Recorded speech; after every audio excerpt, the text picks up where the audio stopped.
listening to the Arcade Radio Network. Good evening, and welcome to another hour of Amiga Retro Music. And another episode of Amiga Flashback. DJ Demon here, and today we are going to talk about tropes. That is, things that games do for storytelling, for making the game more playable, or just trying to cheat you out of something. Yeah, it's an interesting story.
Convention. So, what is a trope? Let me say it like this. If you ever seen the site TV Tropes, you can Google for it if you have not seen it yet. Then you know that a trope is something that Hollywood movies can use to tell a story. Some cheap little device to make storytelling better, or at least more predictable, or, well, unpredictable. The definition of the word is that a trope is a significant or recurrent theme, a motif if you want to. One way you can say a trope is like a movie is often built around the hero's journey. Then the hero's journey being the trope. You probably know about it. You start as nothing and then you become a hero during the game or during the movie. I mean, you start out as nothing and you end up like a king. So that's the thing. Some tropes can be super powerful and make the games all better, and some can break it totally.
Super Mario Land. Very fitting, isn't it?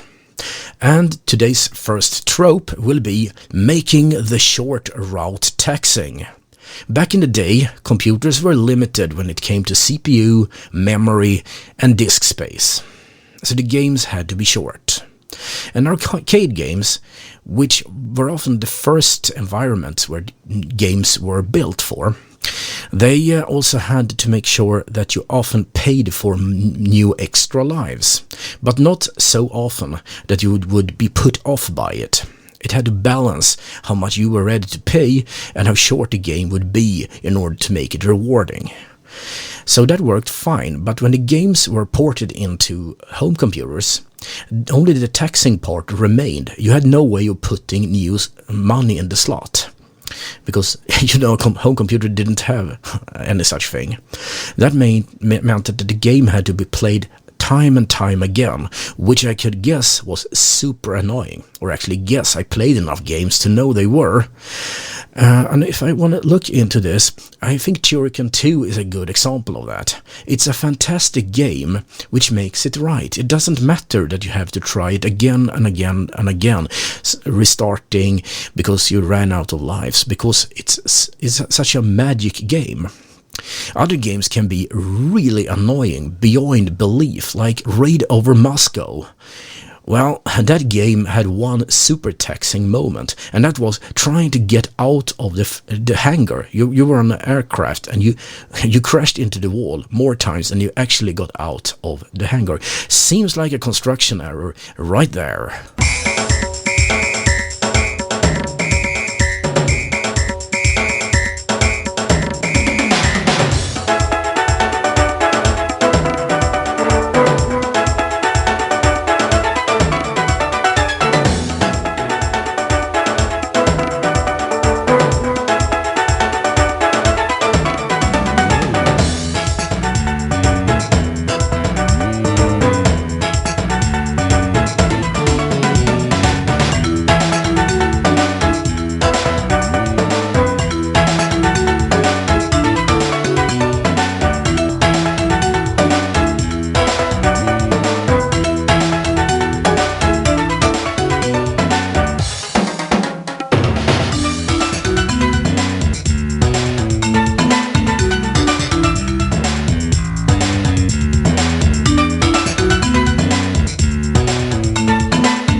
Since we're talking about games, it's good with game music, isn't it?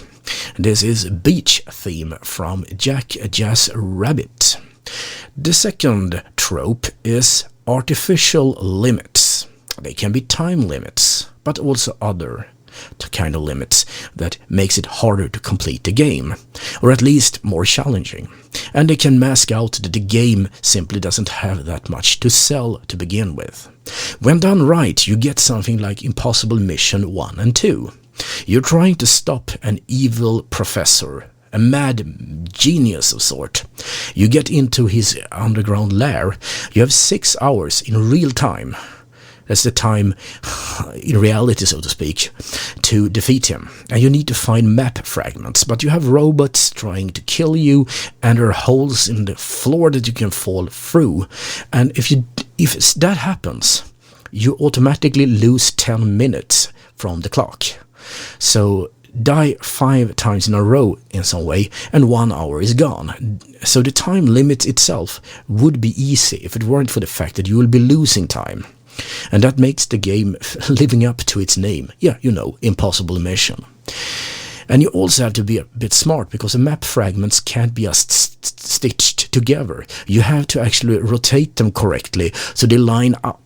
And I guess that's like an IQ test or something. Super hard game, really. The second one, they actually did understand a bit of the problem. So then you have a real clock on the bottom of the screen that shows how much time you have. So you can kind of line up how much time you need for each section of this building that you're infiltrating. But if you run out of time, you will pretty much be very ticked off by having like 3 levels left and no time. So that is a tough one. Another kind of artificial limit is shown by a game called Theater Europe. But some music by thinking about that.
Amiga deadline. So, well, time is not the only way you can artificially limit a game. Theater Europe is a game that puts you into the seat in Washington or Moscow. You are the leader of the Warsaw Pact or NATO, and Europe is the battleground. You have access to a number of different ways of fighting, tanks and soldiers and all that kind of thing. But you also have nukes. The thing is, the game's artificial limit is that the nukes are more or less useless. If you get into a situation where you see you can't beat the enemy in one battle, you can nuke that unit, and that immediately grants you the victory. However, the response will be that one of your cities are gone. If you continue nuking back, that will escalate immediately, or very swiftly at least, and you will have a full nuclear war, which in itself is always a losing condition. This game over basically if that happens. And you get the infamous message that the suicide pill is in locker 7. Well, good luck. I think the game tried to do that to tell the world about the folly of war. But it ended up crippling the game a bit, because the whole game built on the idea that you always ran out of resources, and nuking a unit, which is something both you and the other guy could do, would become more and more a viable tactic, which meant that it was very easy to lose the game because it ended up being the only thing that you could do.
free channel background, signed Dr. Awesome. Alright, the last part of this artificial limit takes us back to school. School's in, and you are a bully. Or some kid trying not to get into military school. We're talking about school days. This Commodore 64 game had you trying to shoot down the shields in order to win. And you had to pretty much always shoot down a teacher. Not with a gun, of course, but with a slingshot. It was kind of Bart Simpson style. And you had not to be seen, because if you were ever caught doing that, you would be told that you had to write lines. And this is the Bart Simpson moment. You had to write them with a chalk pen on a blackboard. But if you amounted up to 10,000 lines in one gaming round, the game was over and you were sent to this military school. Yeah. And why did you shoot down the teachers? Yeah, because the second shot would bounce off their head and take down the shield. And the game had this 10,000 lines working as an inverse counter, hit point counter. You wanted it as low as possible. And the artificial limit therefore put a constraint on it. It's not a very weird trope, none of those are, but it's a bit more uncommon than you have like 5 lives. So it's kind of interesting and a fun game to boot. And if you didn't like your schoolmates and your teachers, you could actually rename the characters in the game to whatever you wanted to. So that bully who always stole your lunch money, he could be part of the game, I guess.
The Arcade Radio Network, Only the Amiga makes it possible.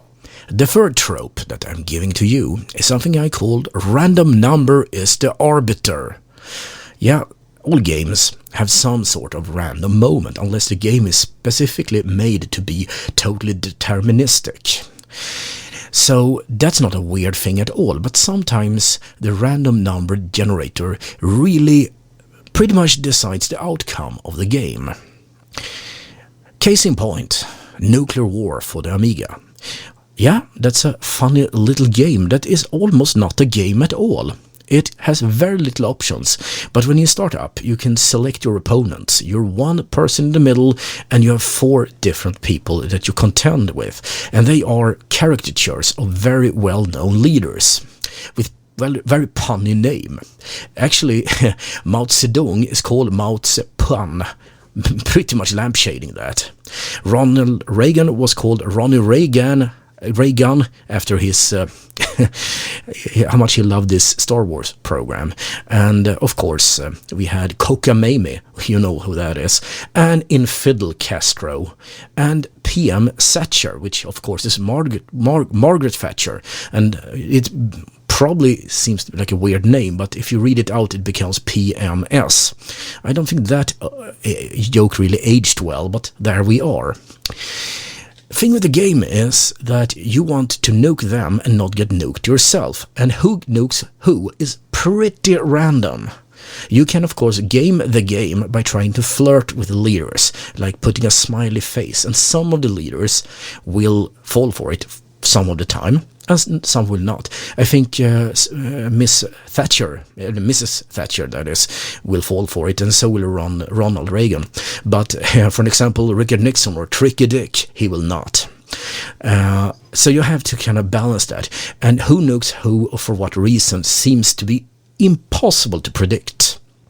You can try to get a guy like Infidel Castro or Fidel Castro to take the blame, because everybody seems to hate him for some reason. But more likely than not, the outcome will be because everyone who gets defeated sends their whole arsenal into random players, meaning that it's very common that nobody wins. Everybody pretty much wipes everyone else out, and then you see an animation of the planet Earth exploding. Very depressing. I guess there's some kind of message about follow war even here. But there we are. And sometimes you can see someone like Tricky Dick jumping up and down on a burnt out world run, shouting, I won, I won, I won, and that's the end of the game. If you win, yeah, you get nothing except a high score list and a scorched earth, basically. That game is fun, but it's totally random, and that is not always a good thing.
Down is the name of the song, and funny we should be talking about random number generators, because almost all songs have been called something on D, and I have not built this playlist. It's random.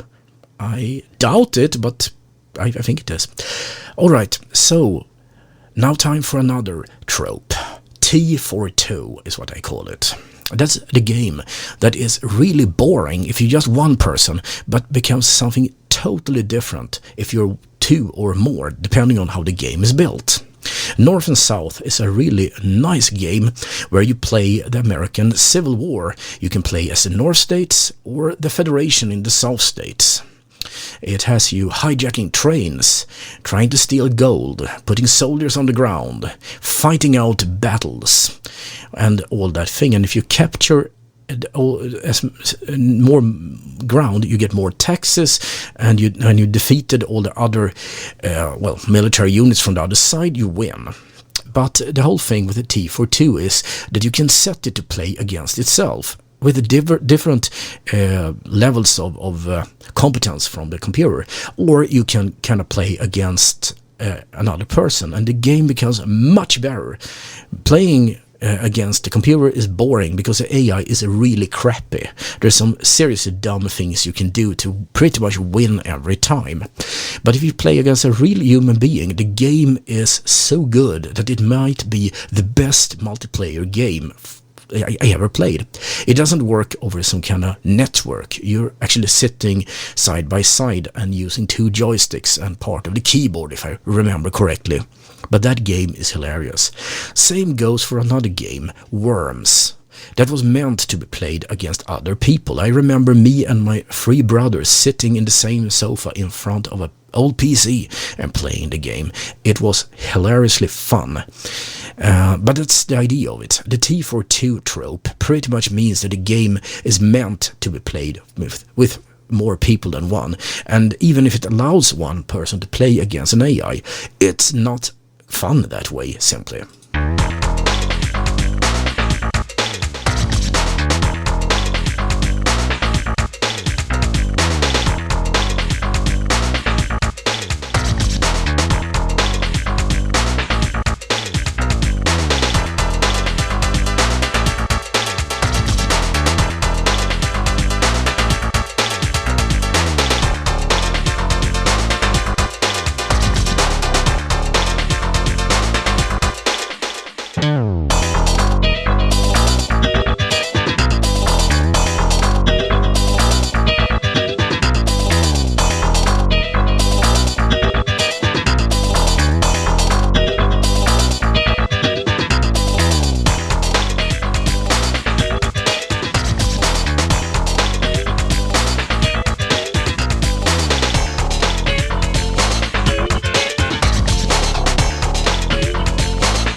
Funk Show, and before that it was, as I said, Down. I don't know how to say this, but I have to admit something. I invented all those names. Probably there is a name for the trope if you look around on the internet, but how fun would that be? So here's the next one. Caveat emptor. That is Latin and means buyer beware. That is the game that delivers something else than what is on the box. It doesn't necessarily mean that whatever you see on the box isn't in the game, because that counts, but it could also be that the game gives you some vibes that the real game doesn't really live up to. And one of the biggest offenders there is Outrun. It was originally, as far as I know, a decent arcade game, but the C64 version is atrociously bad. Here's what's being sold on the the box you get it in. That is, you get hot car, you get super cool road, racing and stuff in sunny California with a woman by your side. Okay, that seems nice. I take it. Well, first of all, they didn't think much about the SID chip capability, so you get a tape, a pre-recorded cassette tape where you can play California-style music on your boombox. That in itself does not instill much confidence, but the game could have been fun. I remember how much I loved those Formula 1 games where you had to okay, I need to go to pit stop, but then they will actually beat me to the time, so what to do. You had to make very much split-second decisions. My wheels are getting worn, but can I run this thing? And the clock is saying that and things. Really nice. This is basically you start feeling sleepy after playing for a few minutes. It's boring. You're just driving around trying to dodge stuff and drive as fast as possible. That's pretty much the whole game. I don't even remember if there was anything else there, but that's the thing. And before we're going on, I want to add another T for 2 game, because it's really criminal not to mention it. That would be the World Games, the Summer Games and all those, and the Winter Games. They were made for 2 people and could not be played by one and still being fun. So they are winners in all that respect, but they fit in that trope.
The Arcade Radio Network. Remember the BBS scene in Sweden?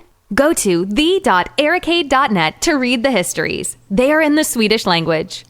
One of the weirder games I have come across when I was playing around on the CD32 with a game collection that I bought along with a Terrible Fire card. It was a game called Emmanuel. As far as I have been able to deduce, it is based on a soft-core erotica movie by the same name. It has you, some kind of cad, running around in a hotel trying to seduce women. That's the whole game's premises. You have money, you can go around in the world and do pretty much that, and you should somehow find this Emmanuel woman. Well, it turns out to be a really crappy dating simulator where you have to try to figure out which lines you should say. I mean, she says something and you have like 4 different choices, and this must lead in a way that leads into bed. That's the whole game.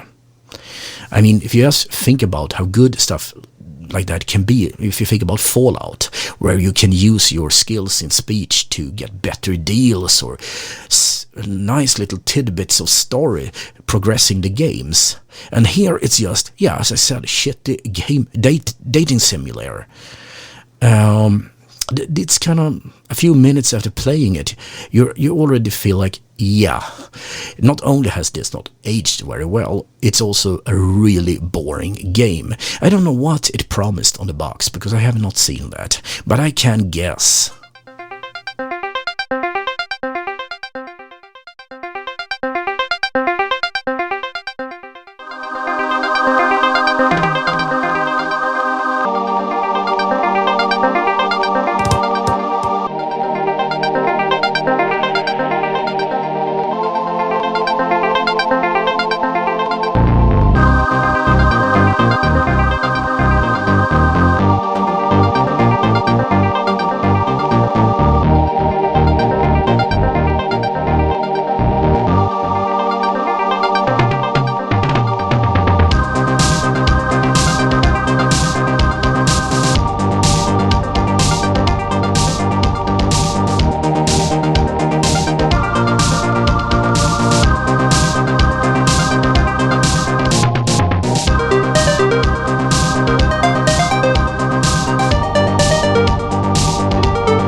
Dig In 2 is the name of the song.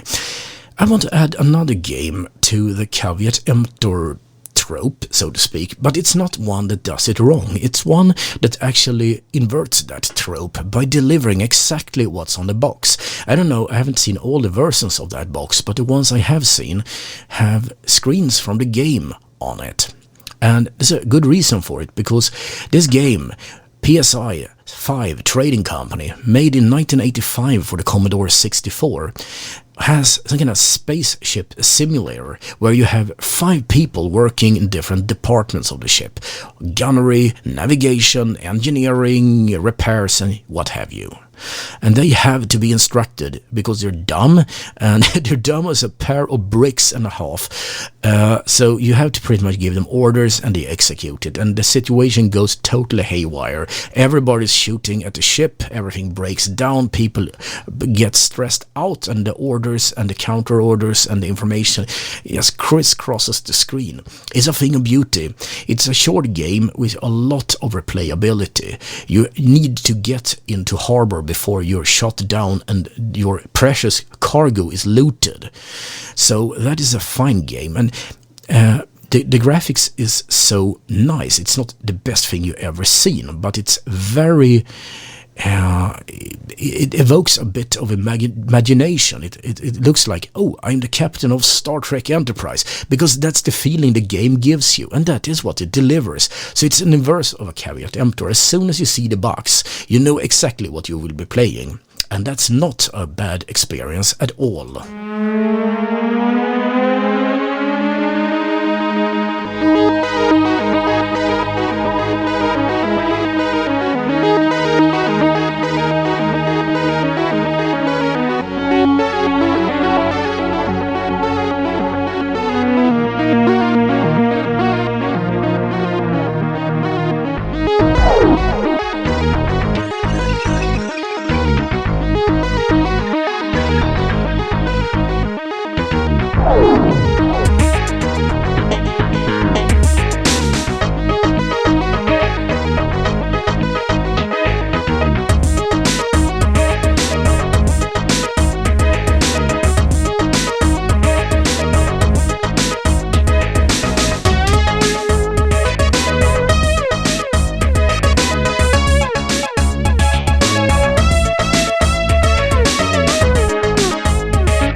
Computer. And that is, my friends, the whole enchiladas, as you say in this biz. Look, extra jingle, nice. This is DJ Demon saying thanks for listening, and please, if you have any points, comments, criticism, or, well, I don't know, praise perhaps, go to radio.arcade.net to, well, talk back a bit. We'll see you next Saturday.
The Arcade Radio Network. Remember the BBS scene in Sweden? Go to the.arcade.net to read the histories. They are in the Swedish language. Do you remember when Paula sang the blues and Denise had the moves? This is the Arcade Radio Network, and we remember. Hey, das ist der Amiga, der liegt jetzt voll im Trend. Doch alle PC-Lamer haben das wohl verpennt. Sie denken, sie wären toll mit ihren schnellen Prozessoren, doch irgendwann fliegen ihnen ihre Kisten um die Ohren. Hey Amiga, hey Amiga, hey Amiga, you are the one. Hey Amiga.